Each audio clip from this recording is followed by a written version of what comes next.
So, hi friends, we'll start the webinar now.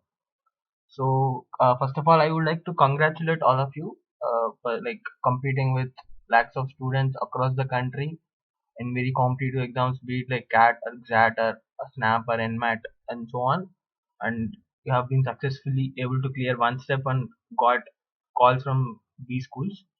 So now you are just one step behind the final destination. So you just need to take care that obviously you all know that it's a bit tough step compared to previous one because the competition becomes more and more tougher. So I hope we would be able to help you out, especially from starting from this session, and we'll move ahead as well in future. So yeah, so this is GD. We are a team of people from IIM and Bits-Pilani. So we have started this thing GTCube, Get to the Top. So we are trying our best to help the aspirants to reach their heights in their career. So as of now, we are focusing more on this GD-WAT preparation, and slowly we'll move into CAT and other stuff as well. The reason why we have started with this is we are people who have been in your place few years back. So just that we had luckily good mentors and guides who helped us to crack the interviews. So we have been able to crack and then got into IIMs. Then we have studied. So that's the point. So we hope that we also would be able to help you people and do in a better way. So moving ahead, so this is the agenda of the today's session. So first I'll talk briefly about some mythbusters about the GD-WAT and PI process. Some individual related things related to PI or GD we will talk in the corresponding discussion. But this mythbusters is as a whole for this process. So I hope it would help you and motivate once we clear this stage. Then we'll talk about GD process, some brief idea about GD, and then some do's and don'ts which would help you to do better, and obviously a preparation tips which would help you to be better prepared for the GD. And similarly, we'll do something similar for VAT process as well. Same description about the VAT, and then do's and don'ts for that, and then preparation tips to perform better. And then we move ahead to the big thing, the PI, highest weightage, most important thing in an interview in a school conversion, I would say. So we'll briefly talk about process, then what exactly does a panel look for in a candidate, and then basic do's and don'ts in an interview. We'll move ahead to some possible questions in PI, some standard set of questions and brief some outliers as well. So just to give a flavor of how exactly are the PI questions gonna be, and then we'll end it with a Q&A session where I'll take up your questions. So and I would try my best to help you out. So just before moving into the session, I would just like to say that so if when I am explaining something in the process of explaining any of these, and you have any doubts or any concerns about that, just post it in the chat. I would look into that, and if I feel that the time is right for me to discuss it at that point, maybe I'll go ahead and discuss. If not, if I feel that maybe it's a bit too specific, or maybe it would be better handled in the end, or maybe I would be covering it in the later, so there's no point of talking at that point. So I will not cover it.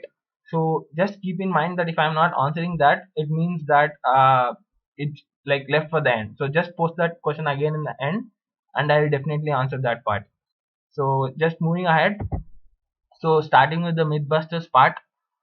So I know quite a few of you who will fall actually in maybe one or more than one of these categories. So you would have been successfully cleared the CAT. So there is a range of CAT percentiles who would be through to the interview stage. So there's a good chance that you might be in the bottom half or maybe even on the bottom of the pyramid regarding the CAT percentile. So the general perception for the people, the aspirants and the others as well is like it's very tough. You have somehow scrapped through the percentile score and you have almost a very less chance to convert your call. So it's like highly improbable or maybe like if you are already giving it up now. I would suggest that it's not true. I agree that it is a disadvantage to some extent, but it is not true to the extent where people actually are like behave like it's hopeless. I would just give a small example in the subsequent slide, which I think would give you a better idea. Then moving ahead, fresher or high work experience. I think quite a few of you would fall in the fresher part. So the concern for freshers is like I do not have work experience. Would this affect me? Would this affect me to get into a B school? I agree. Like quite a few B schools are actually moving towards focusing more on the work experience part. The Indian B schools are replicating the successful Indian things, US things, like be it Harvard, Stanford, where the average age would be 27, 28, and having a work ex of 5 years, 6 years. So even we are moving. But the point, the thing should be noted is there are good chunk of freshers in every top B school in the country. In any of the IIMs, I think it would be at least some 20 to 25, 20% of people would be freshers. So it's not that you can't make it. Okay, so you have a good chance. Just that it's a perception. I agree that again, like you might lose the work experience points which they do give in the final criteria, maybe few points. Then to the other extreme, that is high work experience. So people who have a very high experience might feel that it's lost cause. They have a very tough chance to convert. But believe me, I have seen people who had work experience of 15 years, 8 years, 7 years, who have made into IIMs in PGP course, the 2 years course, not an executive MBA of 1 year. So it's not that having high work experience will affect your chance. So there's nothing wrong in having high work experience. So, but you just need to justify why you're not going for an executive MBA and 2 years MBA, why you're preferring a 2 years MBA. Then moving ahead, the general engineer male category, where most of the people do fall. So people do feel that no, the things in IIMs and other colleges have moved to get more diverse people, be it in gender perspective or academic perspective. So in that aspect, people might feel that they have a less chance to make it. But as you all know, the whole country is flooded with these gems, and I would suggest that don't think that you have less chance in any way. You obviously the good chunk of people in B school do belong to this category because the most of the candidates in the country are like belong to this thing. So you are along with the rest of the country. So I would suggest whoever fall in this category to not give up. Then finally, low academics part, so maybe in 10th, 12th. So yeah, so just hold on. I would just like to say that the slides would be given to all the participants in the end of the session. Maybe you'll receive in a mail. So if any of you people are facing still issue with the audio part, I would suggest first to log out and then reconnect again. If still it's not working, maybe you can cut off your video. Maybe if your bandwidth is not good enough, maybe you can try to just focus all your bandwidth on this laptop itself. I mean your desktop or laptop. Try to remove connections from your mobiles and other stuff so that it will be able to provide a good bandwidth for this. So then moving ahead, the low academics part as I was talking about, so you might fall in any of these categories having less academic 10 towards a grad. So it might look like it's not, it will affect your chance of converting. Again, I would say they have some weightage for that, but it's not going to be a game changer. So I would just show you one example which I hope would give you a good perspective on like what exactly I'm trying to convey to you all people. So just I've taken it this from IMC admission final admission criteria for this year. So if you look at this, a CAT 2014 score has 35% weightage, a personal interview has 44% weightage, and a VAT is having 10% weightage. So as I was talking about the diversity part where you might lose this 2 on 1 and then work experience 8 points. So I would just focus on the CAT score for now. So people feel that having a less CAT percentile might affect their chance in a very bad manner. So just I've taken this from a source Olive board where they've just given the percentiles and corresponding scale scores for this year. So I've just taken it from this 99.9. The score is 230 out of 300 and the scale score is 26.833. And for 99.5 is 24.15, and for 99 and 95 the thing values are given. So if you just look at the difference between a 99.9 and 99.5 after scaling down, it would come to something around 2.6 or something. So this I agree is a big score, but the point is it's only out of 35. You have still 54 marks which you can 54 points which you can actually score through your interview and VAT process, which is much more than what you have lost. So what I'm saying is the game is not done. It's not even halfway. You have more than half of the game to be played. So what I'm saying is you might be a step or two steps behind the other people, but it's not tough to catch them. So the reason why you got a call in these schools is just because maybe you might have fallen in any of the baskets, less in any of the baskets, but you would have done better in the other baskets, which would have made you to get the call. So I would suggest you, please do not impose any restrictions on yourself saying that I have low CAT score or low academics or maybe less work experience. Please overcome them. There is no point of fighting a fight when you do not believe in yourself. It's like you've already given it up, and I don't think you will achieve anything more than thing. I don't think you will reach the end point, the success point. So I would suggest first keep those things completely out of your mind. Be confident that you will be able to crack it. It's fine. Like in any of the game, be it football or cricket, you might be at particular point of game, you might be a step behind the opponent, but it doesn't mean that you can't win the game. So it's as simple as that, which I'm trying to convey over here as well. So so moving ahead, which I hope that you all people have got enough motivation and are have are believing in yourself that you would be able to crack it. So we'll move ahead in the discussion. So first we'll talk about the GD process. So a simple one, it's a discussion among 8 to 12 people. So a topic would be given on the spot, impromptu by the panel. Then you will be given 2 to 3 minutes of time to think, put your thoughts, and then you will be asked to start.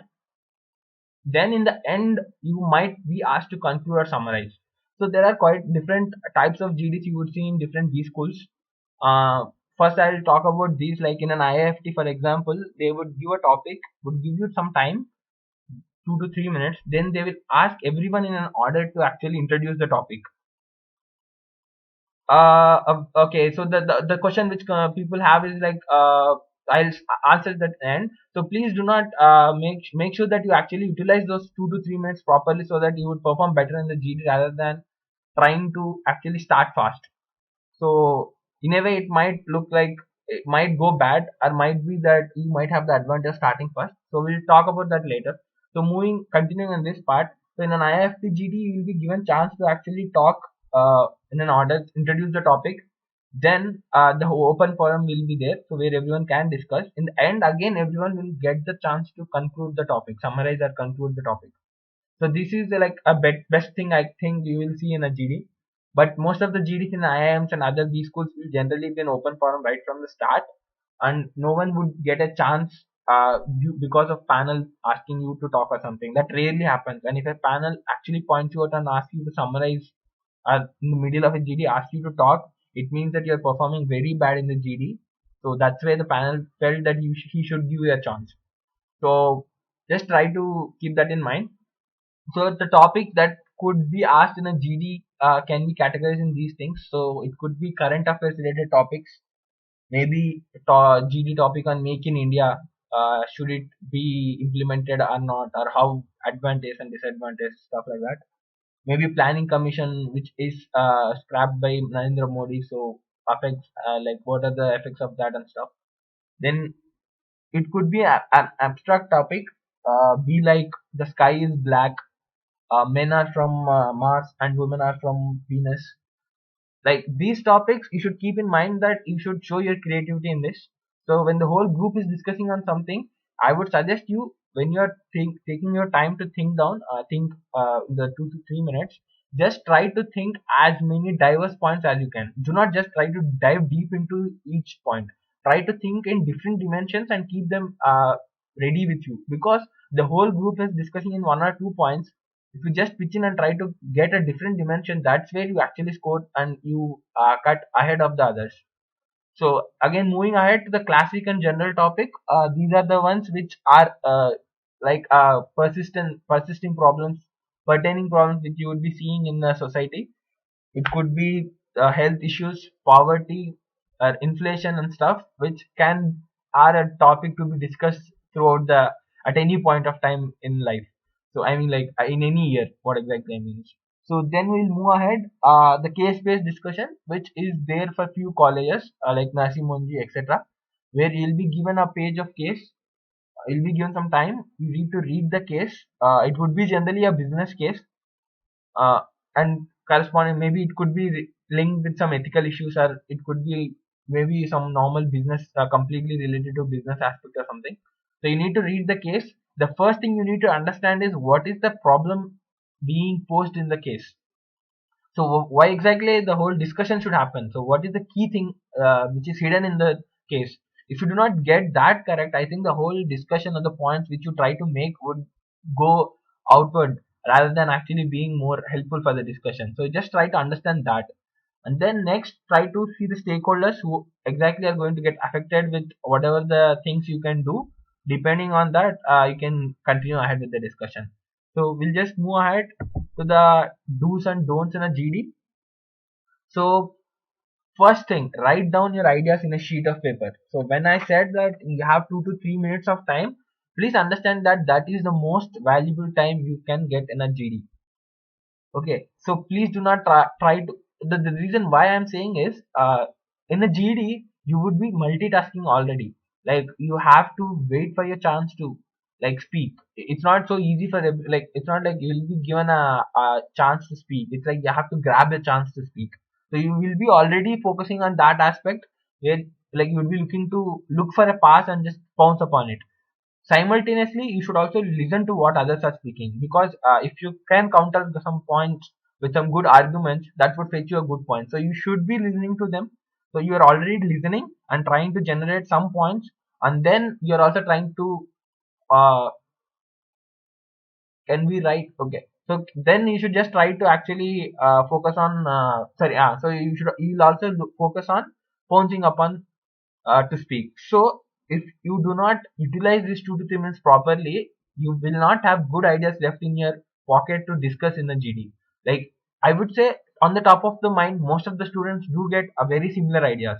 So if you are not able to speak early, like it might be chance that you will lose out all your points, and like you might not get a chance. So the reason why I'm saying, so please write down your ideas, different types of different ideas in a different dimensions, so that you can actually utilize that properly in the discussion.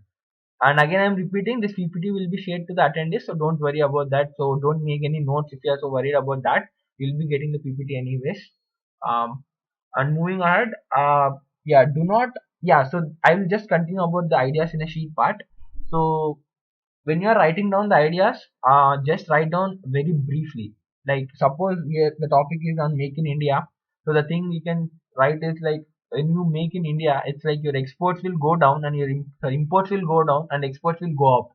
So don't write that in your sheet. Don't write that, okay, the exports will go up and then imports will go down, which would be a good thing for India, where the balance of payment would be more favorable of this. Rather than that, simply write EX up arrow and then IM down arrow. That's it. That should be enough for you to actually understand when you are doing in a GD. You should be prepared for these kind of things, short notes things, so that you actually do not waste time in writing down the points in a sheet of paper. Then moving ahead, do not stick to one side right from the start. This is one thing which I feel in quite a few participants who do take part in GDs, that right from the start they'll say that I think this should be done or I think this should not be done. Like it sounds as if like you are biased right from the start. The point of having a discussion is to actually contribute points from different perspectives and dimensions, and trying to actually reach a good consensus. So you should not be like looking like a biased guy right from the start. I'm not saying you should not talk from one side, but you should be like, you can be talking like, I think this is a good thing because these things will happen. But do not say that I think this is the only good thing and this should be done. So this is not something which would go well in the with the panel. So what I'm trying to say is, so be open. Whenever you can pitch in on the both sides of the topic. Maybe you can suppose a make in India. Yes, I support that.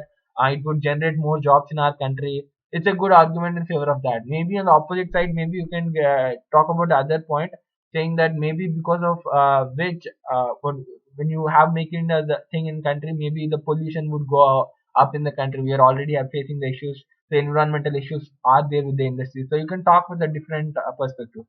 You can talk from the both the sides in a single GD. There's nothing wrong in that. In the end, you can say that after outweighing both positives and negatives, I think that we can go with this or that. That is fine. In the end, you can do that. So no issues about that. The next, try to speak first. So this, I would say, is a good thing if you can do it. You'll fairly perform well. I mean, it would go well with the panel. You'll definitely get brownie points. But there is a downside to it as well. What I'm saying is, If you do not chart the topic properly, then there's a good chance that you will go in a negative way. I mean, the panel would not look at you in a positive side for at least for some more time. So when you are introducing the topic, you should be very confident that you can speak well for 1 minute, maybe 30, 40 seconds. You introduce the topic properly. So I would like to say that speaking first is potentially a rewarding thing, as well as potentially can damage your chances. So it's a double-edged sword. So please utilize it very carefully. You just don't try to always chip in first. So it depends on your strengths and how comfortable you are with the topic. So moving ahead, so this is the golden rule which I would say to every participant, every candidate whom I know.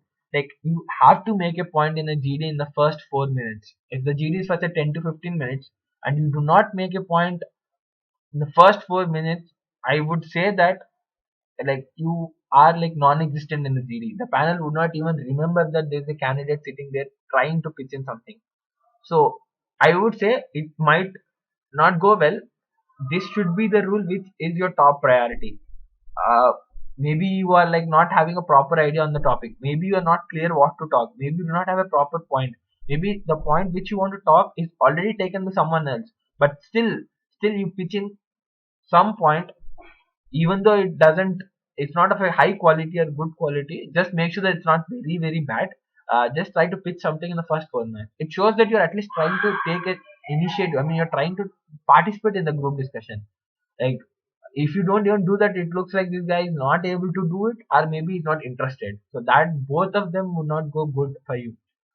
Then the other thing is support your argument with stats and reasoning. So factual data and reasoning. So what I would suggest is whenever you are speaking in a GD or in interview or any VAT, just do not talk just based on your likes or dislikes.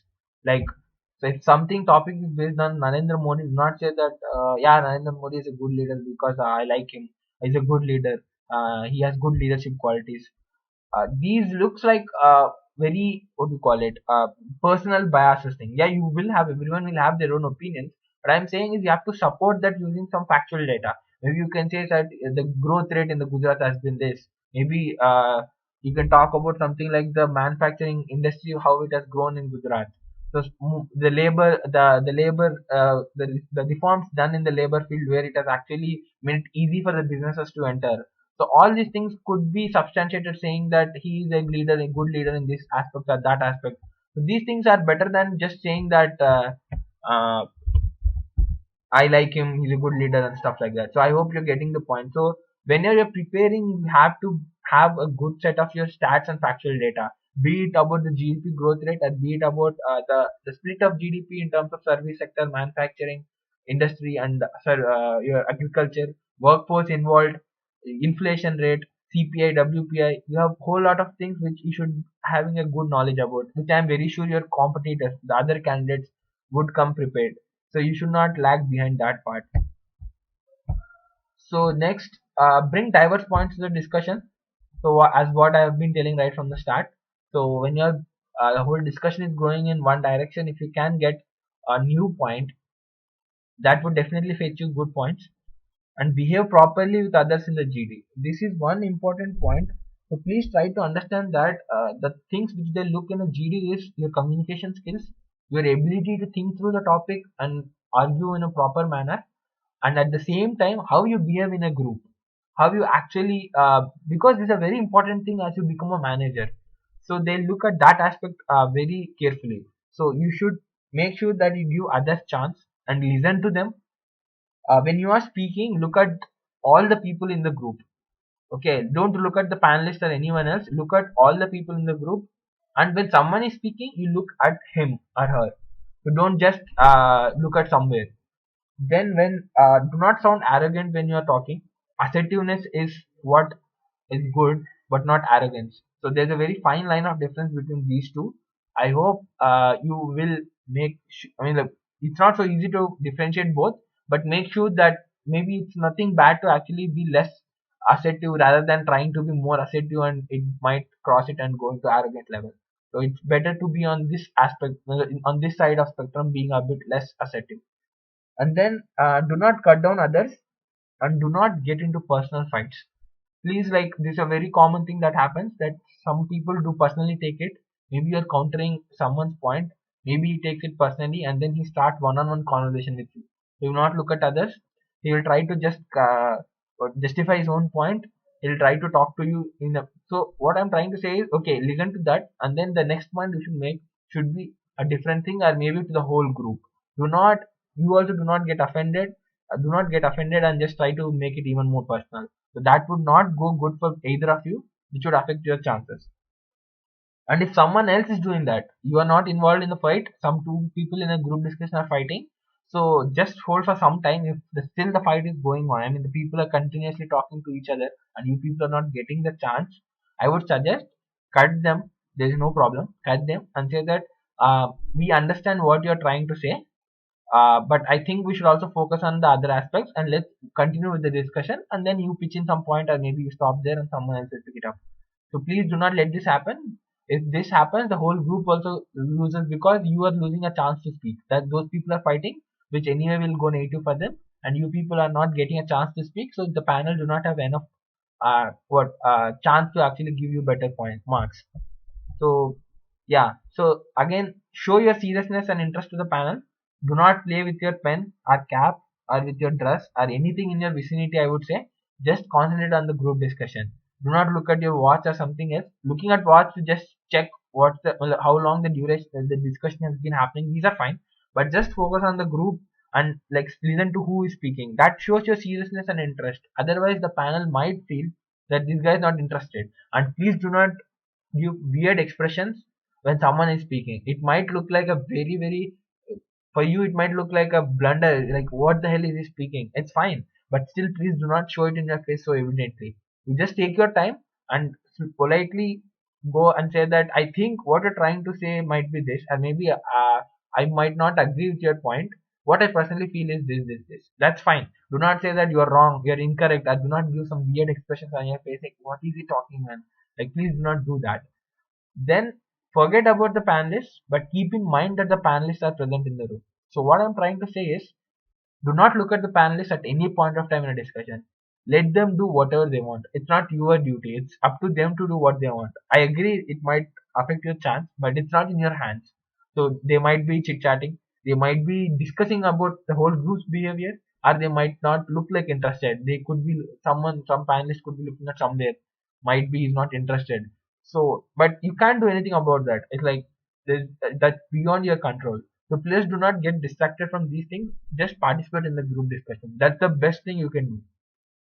And mind that panelists are present in the room. The reason why I'm saying this is you have to understand that there are eyes watching you carefully. Every moment of yours is being watched. So keep in mind that panelists are present in the room so that you behave politely and perform better.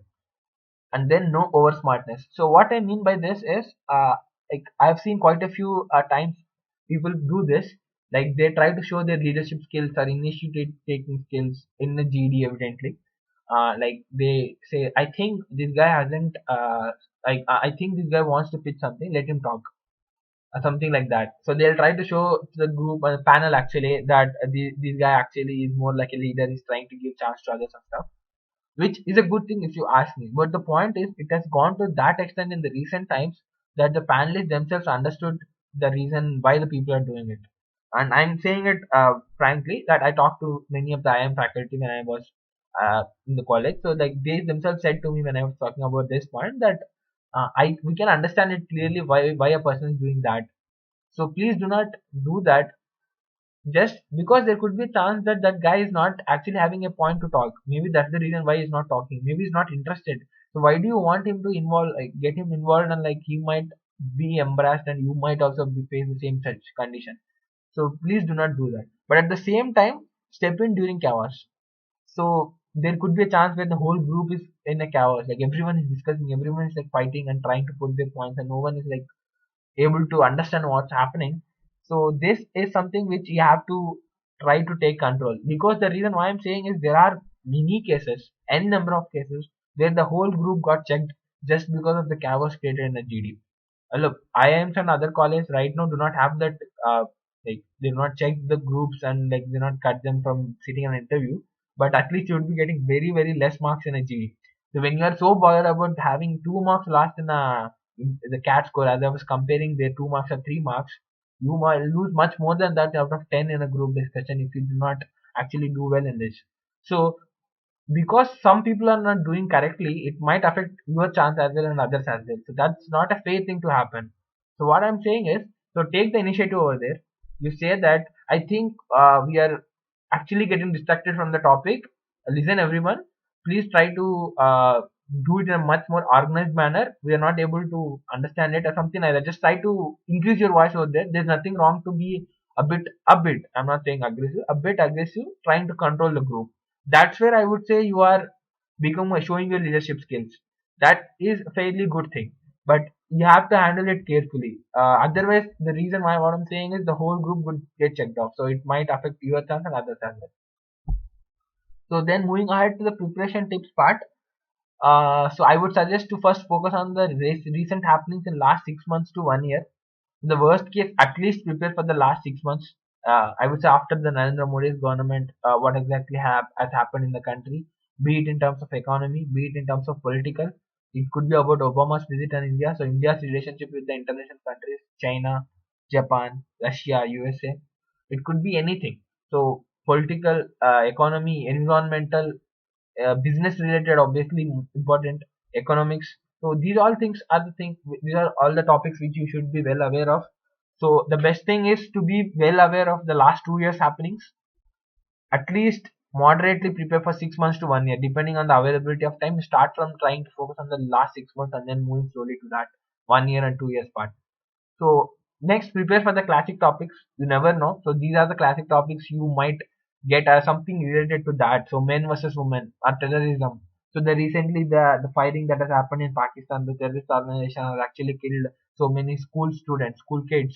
So that could be topic. So even though that is a current happening, but if you prepare for terrorism, you have a good chance to actually pitch the points from maybe the past examples or data, stuff like that. So you can actually use that across the topics. So I would like to just introduce a top approach to all of you, which I believe would definitely help you to do better in your GD and the VAT as well. So this is a called stakeholder approach. So the basic idea is when you are given a topic, identify the stakeholders. Stakeholders are people who have stakes in that. I mean, who get affected by something. If there is a change done in any of that, they could get affected. For example, we'll take a small example like say agriculture and subsidy. Should farmers be subsidized in India? That's suppose the topic is that. So the first thing you should try to do is, so okay, who are the stakeholders? One, the farmers and their families. Two, the government. Obviously, they are giving the money for the subsidy part, so the revenues of the government would go down. And then public, because they are the people who are paying the taxes, which are again used for the subsidies rather than maybe utilizing it for some other useful activities. And then depending on the subsidy, the government generally ties up with the local say like pump manufacturers and traders and stuff. So you can also consider those people who would be getting business just because there is subsidy, they are able to sell the pumps and other things to the farmers. So these are 3 4 and things you can talk about. You can actually dive deep and get better stakeholders as well, but just like I'm just giving an example. So then you go into each stakeholder and look at what are the positives and negatives if we cut down or continue the subsidy. So farmers are already very less productive in our country. So I would also just continue this example to show how data can help you to actually put up a better point. So India is a country where 13 to 14% of the GDP is coming from agriculture, and then 57% of the workforce is involved in agriculture. So out of 100, every 100 people working in our country, 57 people are working in agriculture sector, but the GDP, the output the which the country is able to produce in terms of dollars or rupees, effective output, I would say, is only 13 to 14% of it is coming from agriculture. So that shows how unproductive our agriculture sector is. Which is even in a small country like Israel, they have some 5 to 10. The productivity of Israel is 5 to 10 times more than us. USA is also highly productive. That's because the adoption of technology and other things. So that's where you can talk that maybe subsidy would help them to actually adopt the latest technologies like pumps and other things, and that even other tractors and maybe helpful things, and that would help them to actually get a better output and productivity. So like you should move ahead and talk in these kind of things. So who would get affected and who would positives and negatives. So if you do these kind of thing, if the whole group is discussing on say farmers and government and revenue, maybe you can talk and pitch a new point of public being affected, or maybe you can talk about point related to the local traders and sellers of the farms and stuff who will get affected. They might lose their business because the government is not providing any subsidy. So these are the things which you should try to get into the discussion, the different dimensions which I was talking about. So I think that is giving you a better idea how the stats of actual data would help you to perform better, and how examples are reasoning, and added to that stakeholder approach. So identify important topics and make notes for them, putting up arguments for both the sides. This is like a pre-session preparation, like pre-D-Day preparation. So what I'm saying is identify the recent happenings and the important topics related to these categories, and do a secondary research in the internet, read through Google, many articles written by highly knowledge persons. Make the points in a sheet of paper, important points which you think would definitely help you to talk better in a group discussion. Make notes of them, and then you can just revise it a day before that or something like that, and you would definitely perform much better in a group discussion. So read the newspapers regularly, at least from now. If you haven't done till now whatever you have missed out, you should try to read it from different sources in the internet. There is no fixed source for you to get the latest happenings in a very quick manner. You have to undergo the pain, and you have to read through it. So we are trying to provide some better information regarding this part, so mostly we will be able to help you out in coming days, to help you to be aware of the latest happenings and stuff like that. So then also make note of actual data in the notes you are making, so that you will remember that and you will be able to pitch that better in the group discussion. Finally, practice and practice. Nothing else can beat that. Believe me, like I can speak to you for hours, hundreds of hours, and you could listen to me, and everything looks like going in a good, smooth manner, but you would not be able to perform much better than what you're currently if you do not practice. So you might listen to these things and might perform slightly better. These are just the things which will give you direction. So all we can do is to just help you out, and show the way. At the end of the day, it is you who has to walk, and it is who has to practice and perform better in the day. So I would suggest you to practice and practice. So practice with whom? With your co-participants, candidates who are also got to the B schools. If you have any friends or people whom you know, that would be the better thing that can happen. Maybe if not, at least try to get hang of your friends who have good knowledge about these happenings, and maybe you can discuss with them. The advantage are you learn to talk in a group discussion and get these things like thinking the ideas in 2 to 3 minutes, pitching the points and trying to pounce upon stuff like that. And you will also learn good points from your co-participants. It's like a co-learning thing. Then moving ahead, so the VAT process, it's very similar to GD except that you have to write down. So it's an essay basically. So different schools like IIMs and other schools have different length for an essay and duration. So no one actually asks you to write these many words. Maybe you might have an upper limit. So just to give an estimation, I would say 250 words in a 20-minute duration is something you generally see. If you are asked to write in a 10 minutes, it should be around some 150, 130, 150 words. So topics again are similar to what I've discussed in the group discussion. So it could be current affairs related, abstract, general topics or classic ones. Case based. This I can give an example based in IIM Ahmedabad. So what they do is they would give you two cases, hardly some 7-8 lines of cases, and they would ask you to write an essay for each. Essay as in like they'll ask a question in the end, and you just need to justify your take on that with some explanations taken, points taken from the case. So that's it. So how to go about it? So again, it's a very same thing which I would suggest. Take your time to note down the points in the beginning. Even if you get 10 minutes, please do spend 2 minutes, 1.5 to 2 minutes to actually jot down the points. The reason why I'm saying is people feel that no, we have to jump immediately and write the essay and like get it done. It's very important for us to not waste even a minute. It's true to not waste time. But if you do not take your time to note down the points, there's a very good chance that one, your essay will not be well organized. Two, your essay might miss some good points. Three, and there's a good chance that you might get stuck somewhere in the middle. So generally you will be given a space to do the rough work, so you never have an issue regarding that. In a GD or VAT, you will be given a sheet of paper, white sheet of paper, so to note down the points. If you are not given a white sheet of paper, generally you will be given space on the borders kind of thing, which you can utilize on the back side of it. So you will not have any issue with the space for jotting down some key points. No, don't worry about that part. So then, so if you take the time for 2 minutes and actually get some arguments, and go about the structure, it would go in a very smooth manner for you in the rest of the thing, and you would definitely give a better output for the better output. So again, use the stakeholder approach, the same thing which I was explaining in the earlier case. So depending on the topic, identify the stakeholders, see the effect, like positives and negatives, how they are going to get affected. So the structure, this is the structure which I generally suggest to the students. So start with an introduction part. So introduction part, it's good to start with a quote, quotation, a proverb, or a definition of some key terms related to the topic. If the topic is on corruption, maybe you can define corruption, which is sorry, which is a good thing to do. But if you do not know it, it's fine. So just try to introduce the topic in some simple terms. Then move ahead, 2 to 3 arguments favoring one side. So whatever the side you want to take, this is one thing which I would like to say. It depends on what is the conclusion you are trying to give.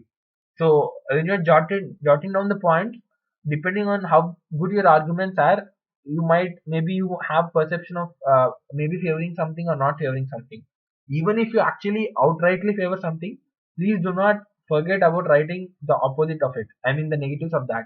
Write some weak 1 or 2 points about that, and say that as you can see, the positives outweigh the negatives. So because the people who are affected, and the amount of the amount by which they are getting affected is relatively good in the positive and comparatively less in the negative, so that's why we can go with positive, something like that.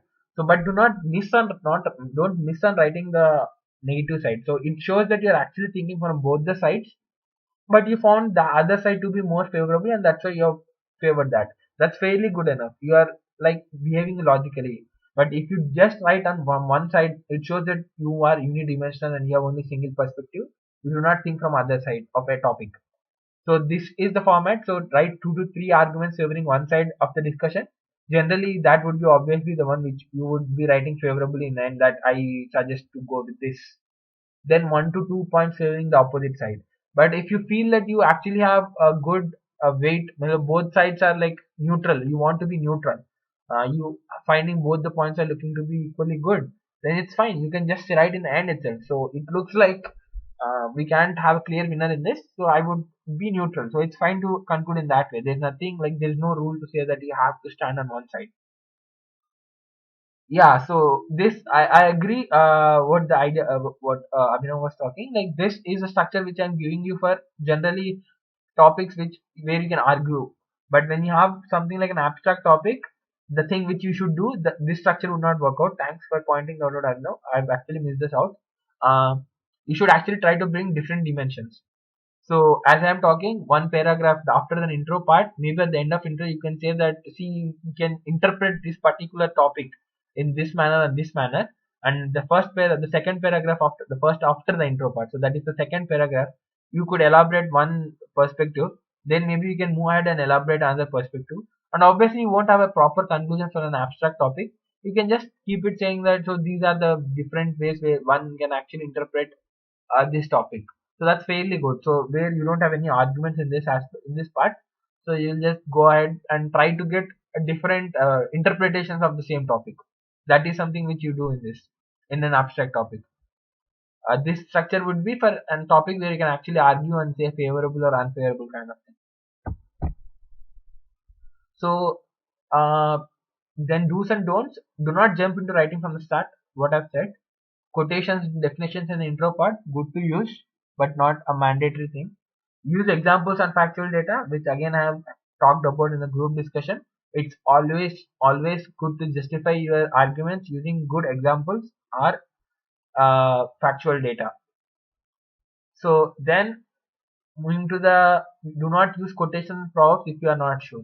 It's good to use the quotations and proverb, but if you are not so sure of it, there's a good chance that the person, the panelist who's correcting it, knows that, they knows the quotation or proverb, and it might not go well for you. So there's no rule saying that you have to start with the proverb or quotation.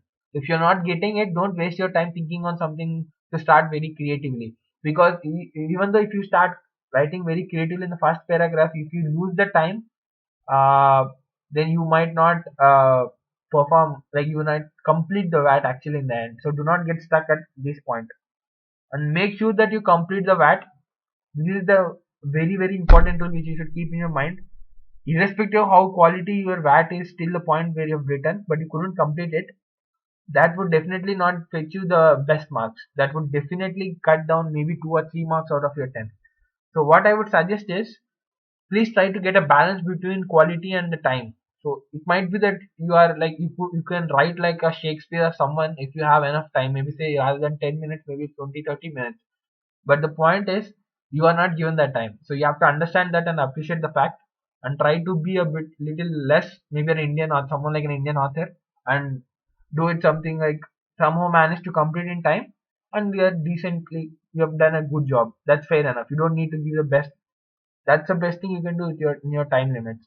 So for that you just need to practice, which I'll talk.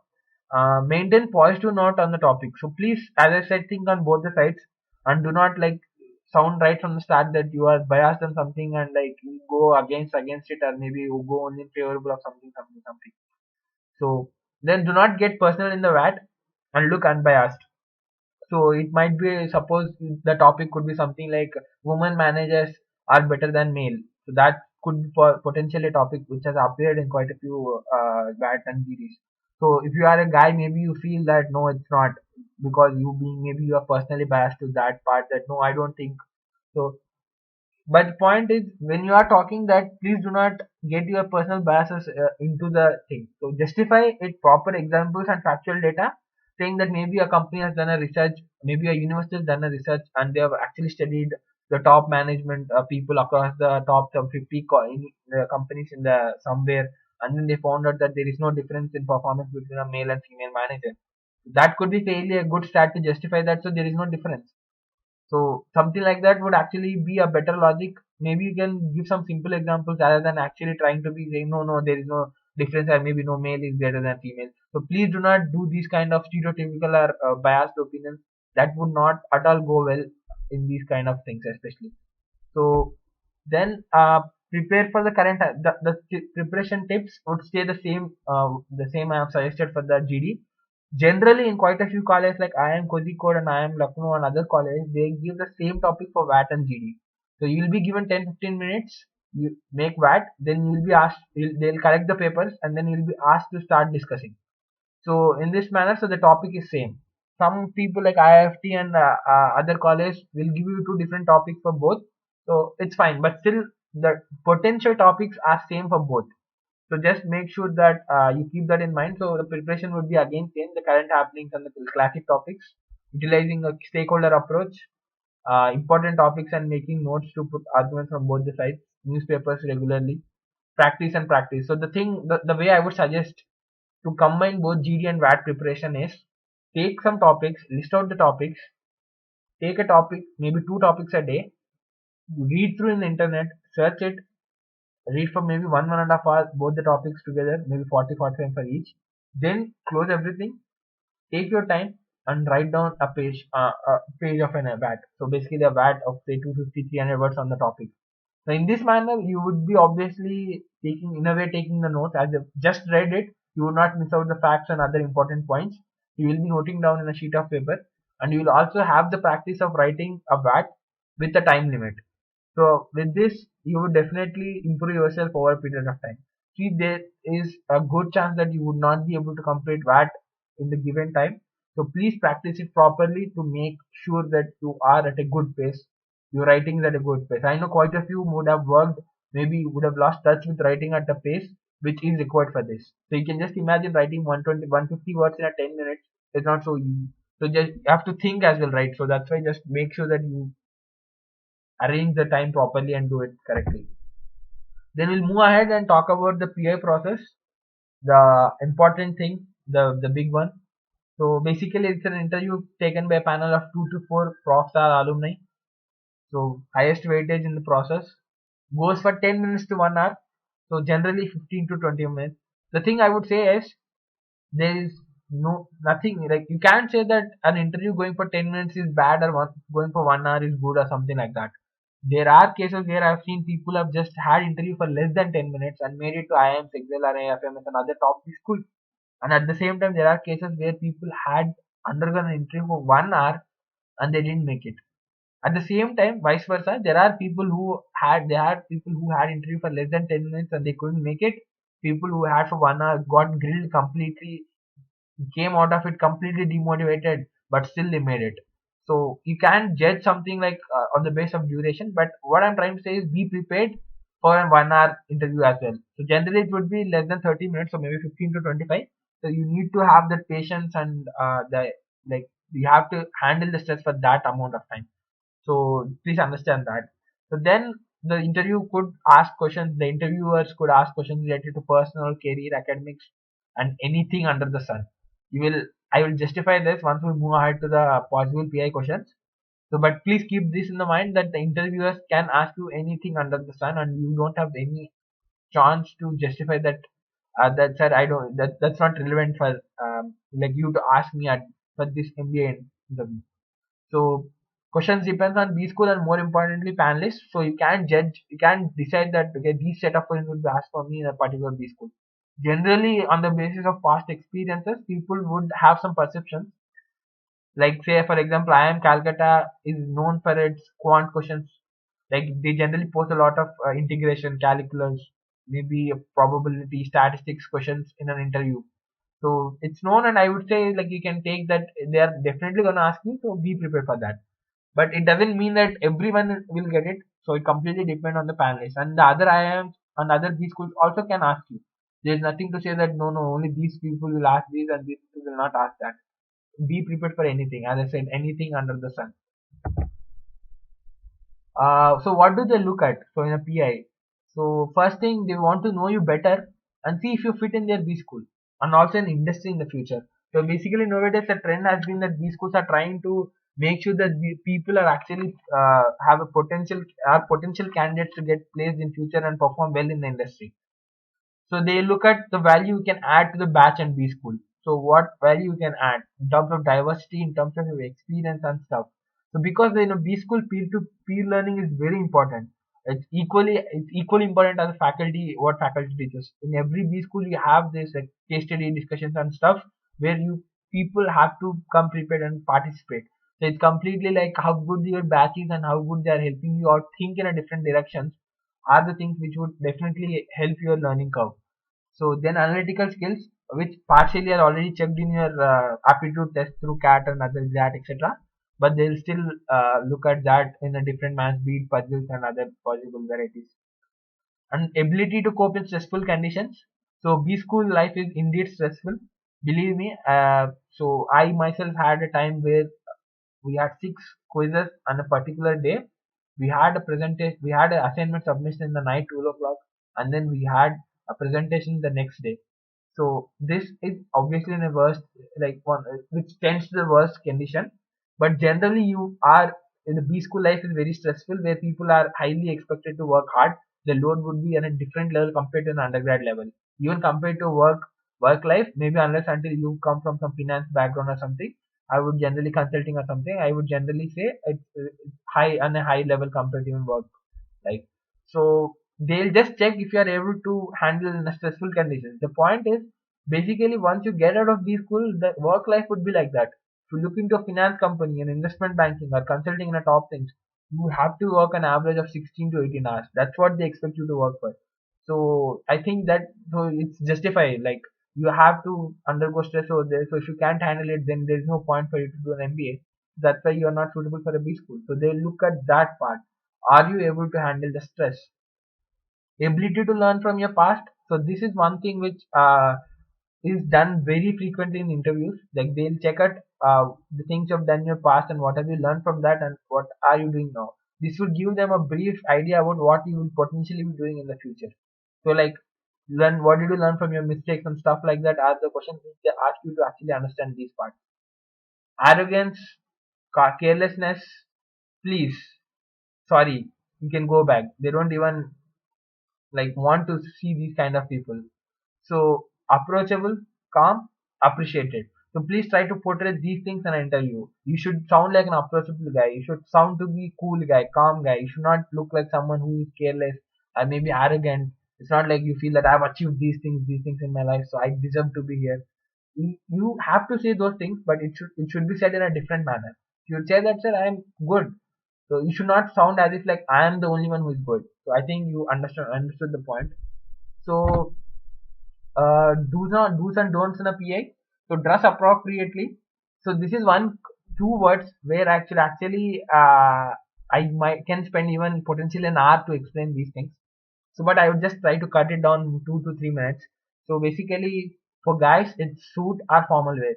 Like you can wear suit or not blazer or suit. It's not a mandatory thing.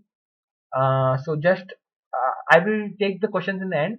If you have any individual questions, you can actually mail me out. I just wanted to ensure that. So we will talk about that in the end. Regarding your personal queries, if you have any queries very persistent to you particularly, specific questions. So dress appropriately part, guys, we have to wear blazers, suits. Sorry, you don't need to wear a suit or blazer. It's not a mandatory thing. But make sure that if you're not wearing it, you are prepared for the fact that you see people there waiting in a high-fi suits and things. So you don't need to get stressed out at that point. I just want to ensure that. So be prepared that there are people who would be definitely going in suits and blazers. So there's nothing wrong if you wear or if you do not wear it. It's fine. Girls, Western formal wear or salwar kameez. So it's up to you.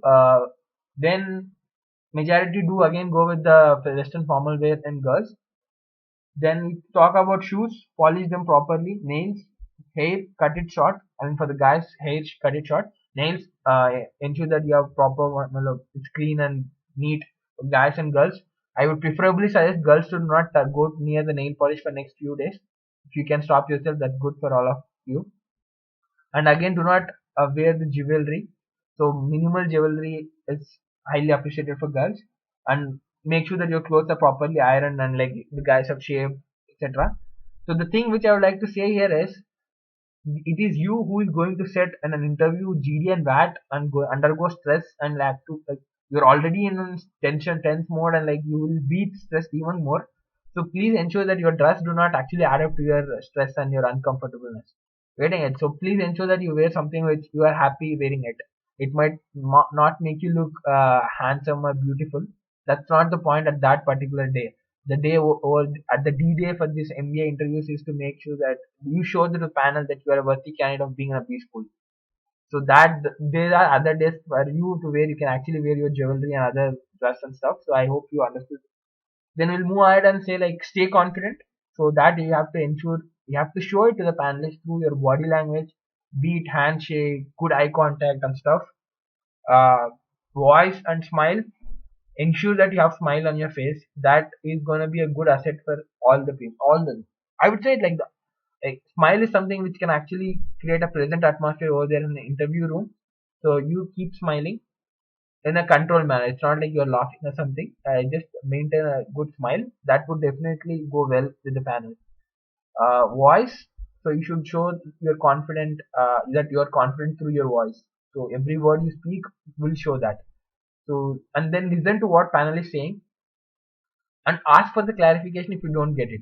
So what I'm saying is the panel could be asking you, stressing you out, and you are under some stress, and you might miss what the panel is asking.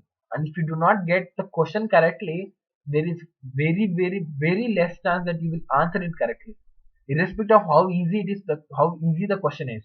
Even if he asks you what is your father, you might not hear it properly and say what is your father's name. You might say your father's name rather than what your father actually is, profession of your father. So like you can potentially screw it up even in a very simple way, simple things. So listen to what the panel is saying and ask for the clarification if you do not get it. So if he is talking about something and you are not understanding it properly, just ask him, sir, please can you repeat it? Like, sir, I couldn't understand it. Can you? So it's fine that you admit that you do not get the point. That's slightly better than actually just behaving as if like you understood everything despite you not getting the question and you trying to answer and going completely in the opposite direction. So that's not a good thing anyway. So then address your interviewer by title, sir or madam. So you never know how they react. So just make sure that you are on the safe side by just addressing them sir or madam. Explain your answers with reasoning and examples. This is the fundamental logic which I have been explaining right from the start. Anything you speak, anything you write, anything you do in the GD, VAT and PI process, you should be able to justify with some reasoning and examples. So basically they're looking at your logical capabilities and analytical abilities. And then be precise in wording. So make sure that you do not actually beat around the bush and actually use too many words to actually explain a thing. So that would not go well. So just make sure that you get a right balance between explaining things with examples and reasoning, but at the same time very precisely. So do not make excuses related to your past. The thing is, like, when you go about and talk about your past, you would say, sir, at that time something has happened, my friend has done something, my colleague has done like this, or maybe the situation was not favoring or something like that. So please do not make excuses. So if you have done something wrong, just admit that that has happened because I was like not mature or something. Like, it's fine, you just agree that's it, but I have rectified it and I have actually improved and I am making sure that that doesn't happen. Like, being a guy, a girl, like, who looks like like takes excuses a lot will not go well. And then do not make negative comments on your organization, colleagues or manager. Yes, sir, my manager is like very bad person, like he give me one hell of a time. Like, my colleagues are not very friendly, I'm not able to work over there, they're not a good team players. So organization, like, just don't go on doing these kind of things in an interview. Even if an interviewer probes you, like, to make you talk something like that, make sure that you talk at least neutral or like maybe slightly positive, even if you do not like them. Just for the sake of an interview, you just say that. Even I would say personally in life, you should not be talking in that manner, but at least in an interview, just make ensure that you do not do these things. Do not look like you are just complaining, complaining, and complaining. So that will not go well. Then do not give the impression to the panel that you are not interested in this admission. Do not sound as if like, if not this, I'll like it's good to say that if they ask you that you have some backups, but do not sound as if like there is nothing for me. If I do not even make it, I'm not losing anything. Do not talk something like that. But I just say that, sir, I don't know what I want to do. I just appeared it, I cracked it, so I'm just sitting in the interview. So I don't know what I want to do in my life. So these kind of things would not go well, and there is no chance that the panel would take you in if you are not interested in getting in school. Because there are people waiting outside who are so working so hard and very much interested to get into the schools. Be prepared for standard questions. I'll just show you some standard questions. So be prepared for these set of questions. But do not speak in such a way that it's evident that you have prepared for that. Standard questions say, tell me about yourself. Do not just talk, blabber out in front of them, which makes them feel, understand that you're actually prepared or by hearted. Like, my name is this, I've done that, I've done this, I've been that. Just don't go in that manner. Just give a good passes. Ensure that it looks like you're actually talking it out of your heart over there rather than actually. So for that, you have to make preparation in this manner. Do not write down each and every line what you are going to speak over there. Rather than that, write down keywords, key points. It's like, first, okay, name, next, location, like where I'm from, and then maybe your grad, where you did your graduation, something like grad, comma, something like that, and work experience, 10 months, something. So that would give you a structure in which you have to speak. The words and prepositions and other stuff, you can actually pick it from there. There's nothing wrong in that. So yeah, finally, which I would like to say is, please understand that panelists are also human. They are not some demons or like some aliens who are just trying to eat you, or like just try as psychos who are just trying to stress you out. They're just making sure that you people are fit enough for being part of a B school. So they're just trying to ensure that. They might shout at you. They might say that you are useless. You are like, you're just pointless. You're like, there's no point of even you being leaving. So they might go to that extent. They might shout at you. They might stand and look as if like very much pissed off with you and stuff like that.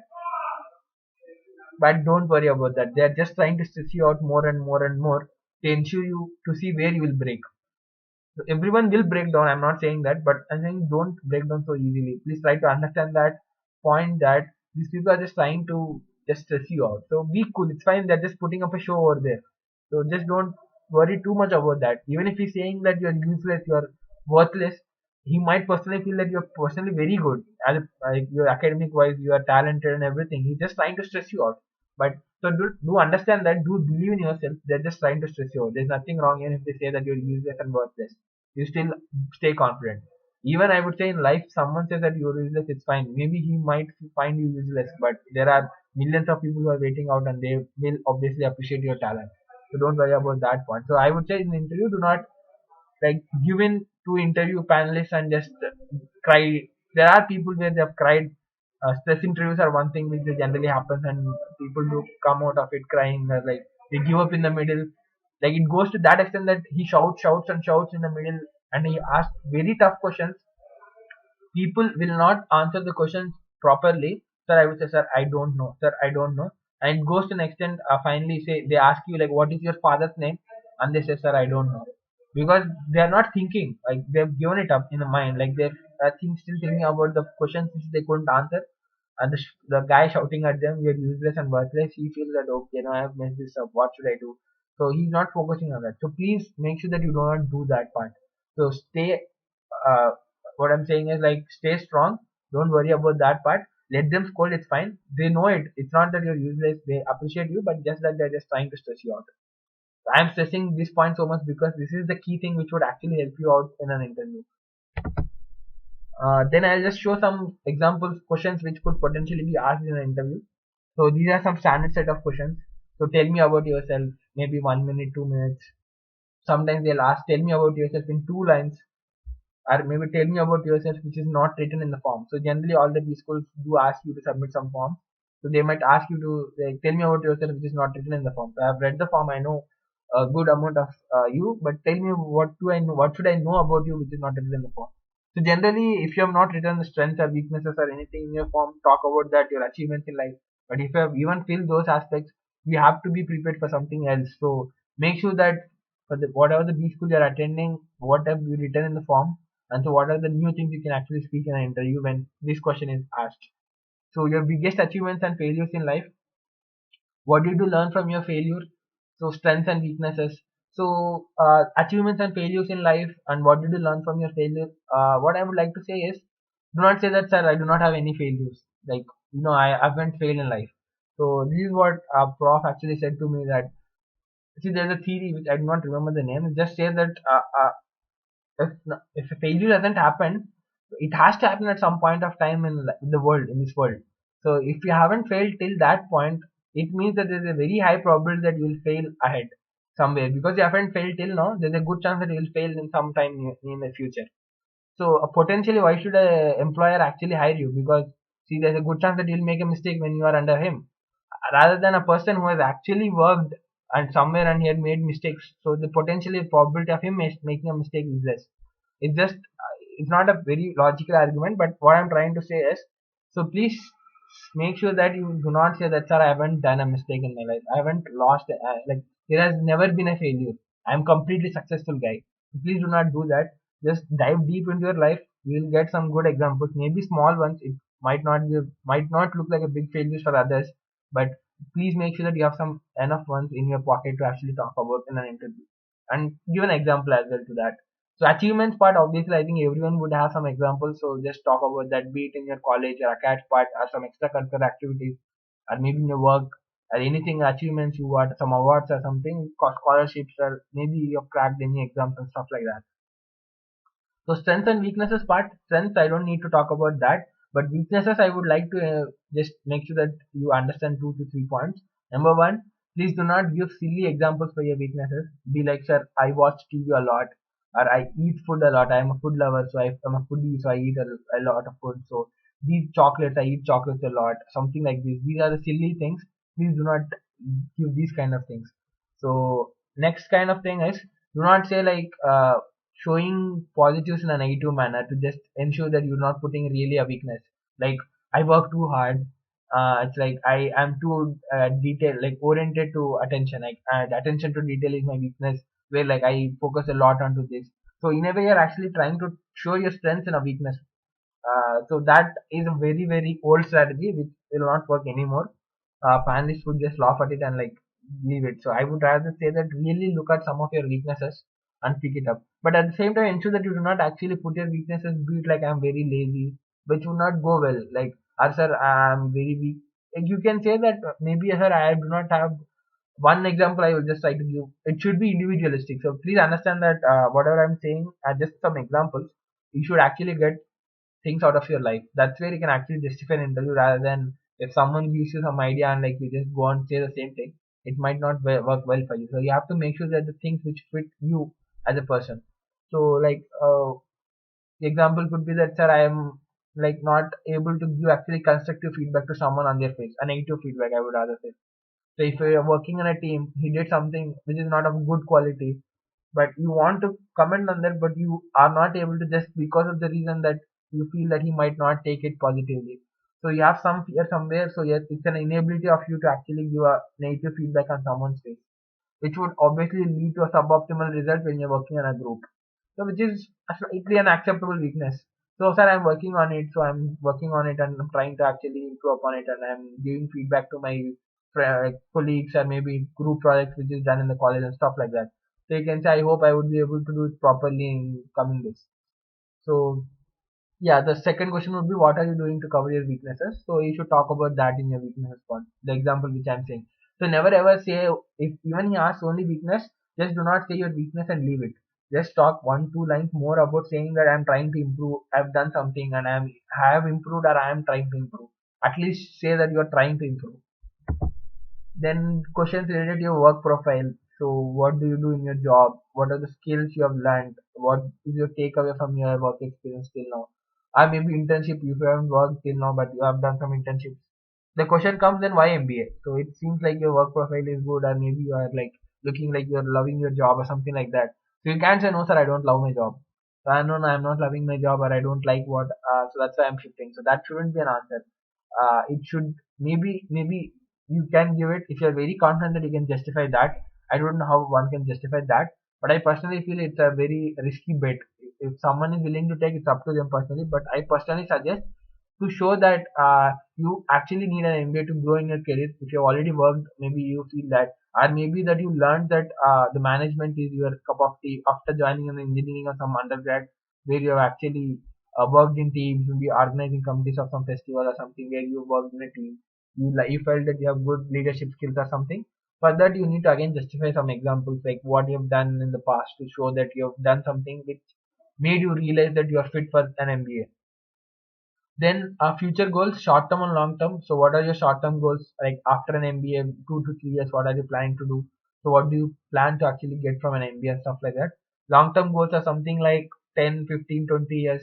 Maybe you can talk about being a CEO of a company, or maybe you want to be an entrepreneur, something like that. So it's up to you to decide. Like, so everything obviously you have to justify it. It should go. So I would say if it comes out of your heart rather than a well prepared answer, I mean just an artificial answer, if it comes out of your conviction and heart, that would give you a best chance to convince a panel, irrespective of how tough a question is. Like even if you probe you a lot with further questions, you would be able to justify it. Learning from as what I was saying, the key takeaways and skills you have learned from your work experience and stuff.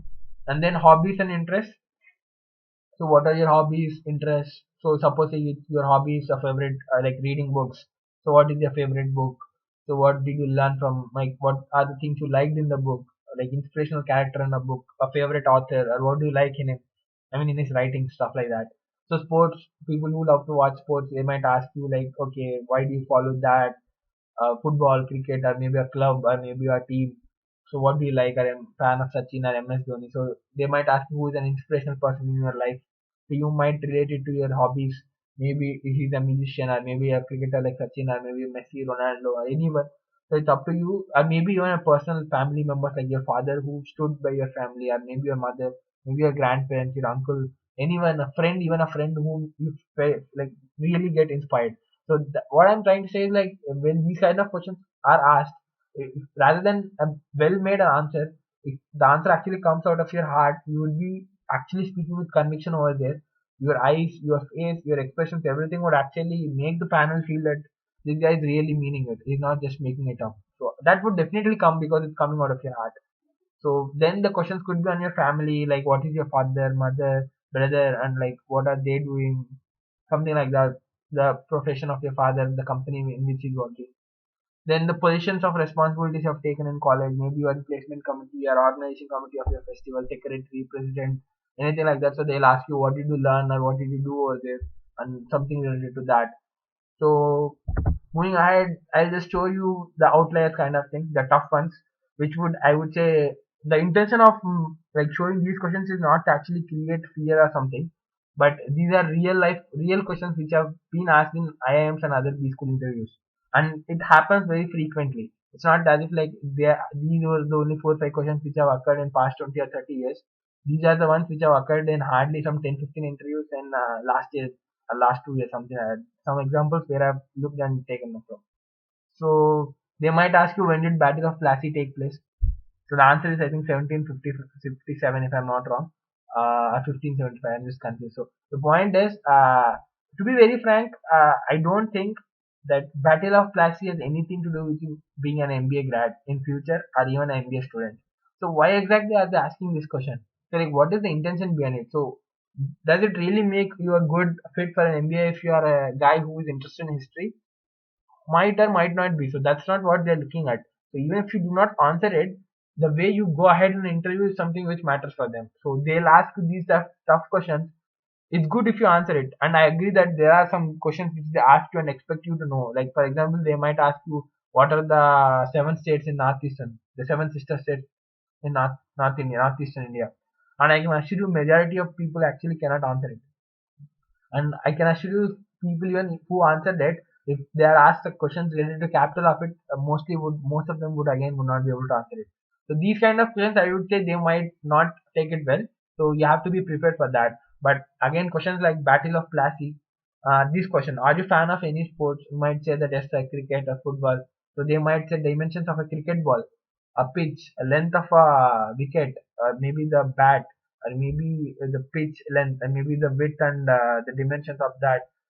A football pitch, the weight of the football, the diameter or radius of a football, and then that height and the width of a goal post, and then the length of a D line. I mean, what's the area of a D line? So anything could be asked. Like you'll never know it.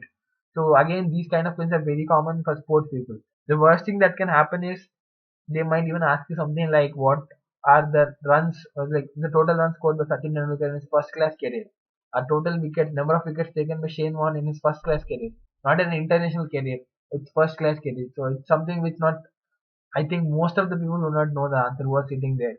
Even maybe the panelists do not know it, they'll just ask it.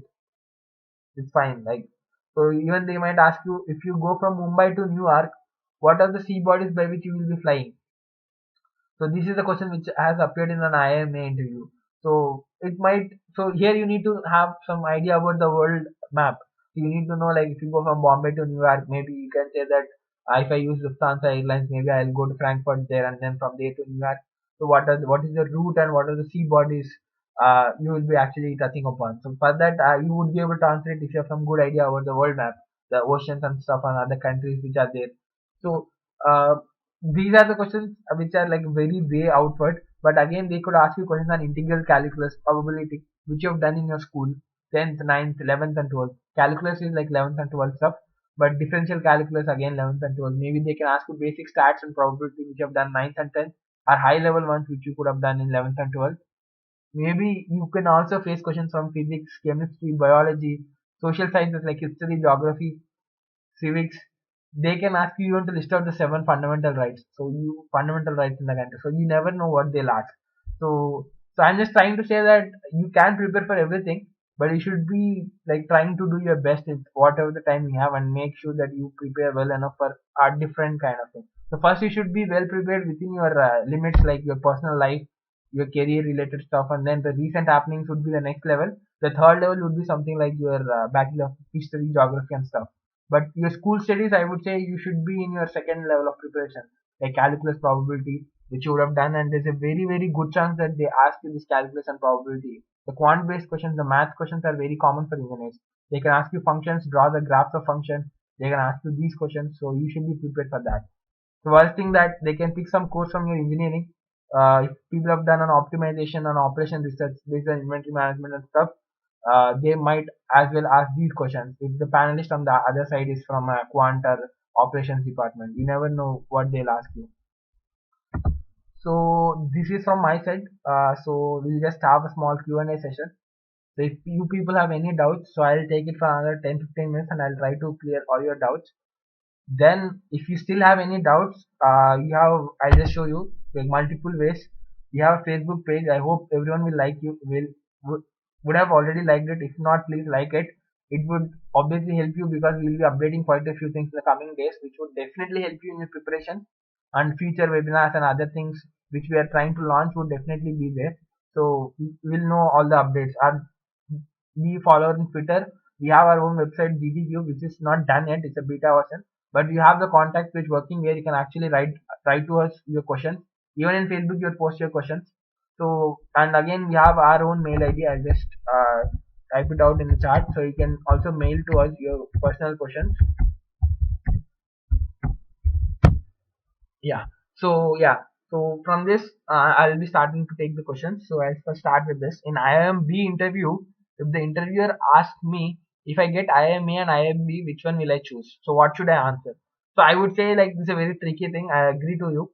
So there's a very good chance that the IIMs will ask you. Uh, this is slightly tougher one if you ask me. I have heard quite a few cases where the people are asked when they attend IIM Lucknow or IIM Kozhikode interview, IIM Indore, and asked what are other calls you have, and so, like, okay, so you have A, B, C, and L. So you are sitting in an L. So okay, so if you make it to A or B or C, so you will be going to that, right? So why should we take you here? So that's the question in a similar question which they asked. So then you should not say, please do not ensure that you will not say that no, no, sir, I am Lucknow is one which I'll choose over ABC because L has something. You might talk about a good campus, a good faculty, and something like that. I've read this or that. So see which will sound very funny for them. There's a good chance they themselves could be people who have done PhD or fellowship from IIM ABC. So they themselves know which IIMs are better than which. So ABC will definitely are ahead of L. So there I would say, even for this question, if you go for A or B, I would say first try to answer in a very diplomatic manner. So first go ahead and say, sir, I am trying my best to get into top B schools. Say be it I am A or B, so I am preparing for that. So I am attending the interviews, so I am confident. So I am still waiting for the results. So the results haven't come yet. So you are still attending the interviews. After cracking the interview, and as you said, if I'm very lucky, by God's grace, if I could make it to both A and B, they're very close options. I've heard till now. I've talked to quite a few students and alumni. From what I could understand, both A and B are on a very similar level. So I'm still haven't finalized my decision. After getting into, if I could convert both the colleges, I would again consult a few more people and I would try to take an informed decision. So as of now, I'm happy. I would be very happy to get into either of this. So this is a better answer. Like, I would say, you have to stay diplomat. You do not claim that is valid for any of the IIMs or other B schools. The point which I'm trying to say is, if you are attending a B school and you have calls from a slightly higher ranked B schools, so there's a good chance that the panel asks you. Do not be stupid enough to say that no, sir, I don't have any other calls. This is the best call I have. So please do not do those kind of things. If by any chance the panel actually go about and look into the other calls you got, there's a good chance that you might, or they might find that you already got the other calls and you're hiding it. So please ensure that you say the truth and say that, sir, as of now I haven't decided. I would be happy if I get into either of this. So then after getting into, if I convert, then I will see where I have to join. That would be fairly good enough for me. Then the question on GD, like, please tell us about the right way of cutting and grabbing a chance to speak, because there is no way for a person to know when the current person might stop talking. Also, how to handle when someone cuts you while you are still making a point. So there, I would suggest there are two ways to do this chance to speak part. I mean, I agree to your point. Most of the students, all the students will face the issue, like, when should I grab the chance? But it's an ability of you to actually pick up and grab the chance. So you have to follow the person when he's speaking. Be ready with your point in your mind. At least first 5-6 words, you be ready with that. What you want to speak. Okay, and when he is giving a pass and it looks like you should be listening to his point, obviously, when you feel that, okay, the point is coming to an end, maybe he actually wants to speak 2-3 lines more, but when he gives a pass, just jump in and talk. Even if he is talking, you also talk 2-3 more words. If that guy is still not stopping, then okay, you give him chance because he's still speaking, so you should not cut him down. So even you both are speaking simultaneously, but okay, give him chance because he is speaking. Obviously, he has been continuing. But assume that he has passed, and along with you, there's someone else who is started simultaneously. So if you feel that you haven't got enough chance to speak, so do not stop yourself. Continue with 6-7 words more. If that guy is not stopping himself, then you stop yourself. If you both talk continuously, then that would obviously lead to chaos. So I would say take some chance. You speak 6-7 words. Even if someone is speaking, wait, hoping that he will stop himself. Even if he is doing the same logic of not stopping himself, then you stop, no problem. because if you both speak, that would be negative for both. So that is something which I would suggest. And other thing which I have seen, which I find the decent strategy, I would say is, uh, suppose you want to say I feel that, otherwise you want to say that I think this. So you can say I think. I see people like repeating the same words. If someone else is also speaking simultaneously, the other guy will shut down, because here you don't have anything to speak. You will just I think. You will just repeat it. The other guy would stop himself, and then you can continue the line. But I am not. I don't suggest you to go with this method. Rather than that, take the first manner. Like you follow the person who is speaking, and once you feel that that guy stopped, you pitch in your point. So for that, you need to have your the first 3-4 words in your mind ready, so that it will come unconsciously. Then if he is still continuing the point, he says that I want to, then okay, just give him chance. If someone else is speaking, so do not stop yourself and continue. If both the people are talking simultaneously, even after 7-8 words, I would say you stop it, no problem.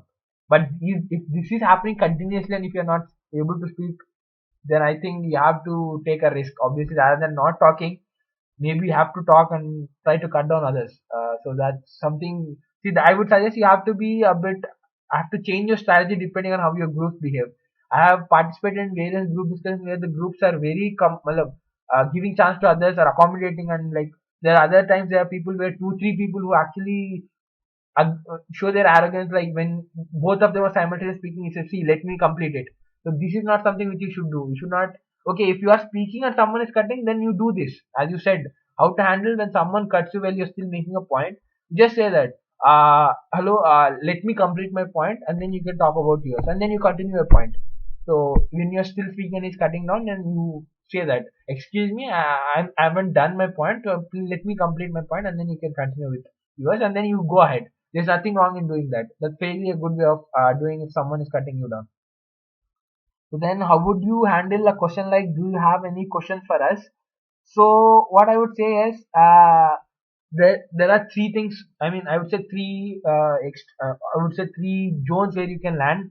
One, you can say, sir, I don't have any questions. Thanks a lot.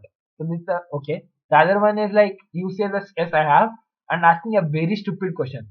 Just for the sake of asking, or maybe there's a very good chance potentially that you're screwing your, like, interview would have gone really good till that point. Just because you have asked some really stupid question, it could actually affect you in a negative way. So you never know. And then the third one is asking a very good, not a very good, I would say it's a decent question. So you have used your chance, that's fairly good one. I would suggest you try the last one, like asking a decent question. So how would I ask that? So depending on the college you are going, do a proper research on that. You can ask questions based on the research activities that are happening. So even though it's not an engineering college, they also do have these papers and other stuff which they do happen. So PhDs of the profs, you can go through that, and maybe you can ask something on that.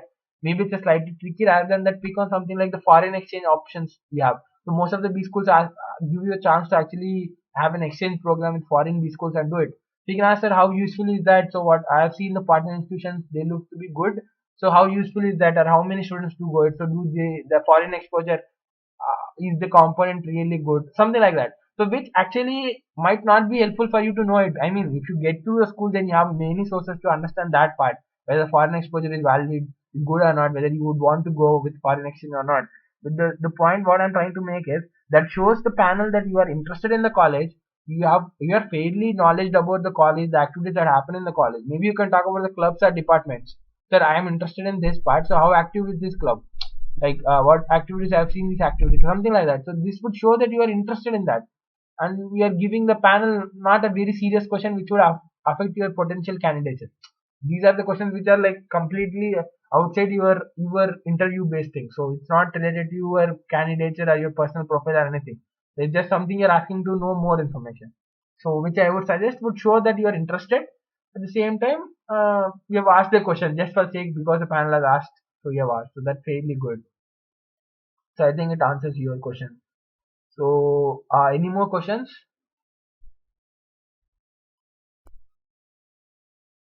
So it's fine. Like you have, if you want to ask any question, you can ask it over here. If not, as I've said, the sources, be it on Facebook, be it on Twitter, you can follow us on Twitter. Maybe you can use our website and directly mail it to us from the contact us page. You'll, or maybe you can directly mail to us at the contact us the page which have been contact us at the GTCube.com. So I hope this session has been very helpful for you people. So I'm assuming that there are no more questions. So I'll just go with this part. I agree that it's already 12:30 and your people would have been tired. It's very late in the night, but you would get adjusted once you get into B school. That's a very common time over in a B school. So what I'm trying to say is, yeah. So I hope this session would have definitely would help you in preparation. So you can go ahead and use this to prepare well for your GDPA process. And we will be subsequently launching a few more preparatory material and sessions, which would some videos and maybe few more webinars which we are planning. So depending on the response we get and the feedback we get, we'll go ahead with the different ideas. So again, I hope you didn't have too much of technical issues with this. So we are still trying to figure out the options we have in technology aspect. So yes, I really appreciate you people attending this session and like taking your time. Obviously, it would have definitely helped you. And please take some more time to actually give a feedback. Even if you didn't like this, if you felt that like the whole session has been a waste of your 1.5 year time of your hour of your life, I would ask you to just spend 2 more minutes and just say that I didn't like this at all and explain it with 2-3 lines. As I said, again use the same logic. Explain it with me examples and some data, not data, actually examples to reasoning to show why you didn't like it. So that would definitely help us to improve, and we will do much better in subsequent things. So we have quite a few things in our plan. So we want to launch a mock interview program, so which would be done one on one, which would definitely help you out to do better in your interviews. We are planning to launch some the current affairs materials, which would definitely help you to do better. So all these updates, everything would be updated in the website and obviously in the Facebook. So people who follow and like we do contact you as well. So we'll be getting those. So I hope you all like the session. So as I said, I will again request you, please give the feedback if you can, which would help us to improve. So even if you say hi, I liked it or hi, I didn't like it, give it some 2-3 lines of explanation, and I would be very happy to actually do it. And again, if you have any personal queries, please write to us in any of these media. We will definitely try to get back and help you out in your process. So thanks a lot. So good night. So I'm ending the session.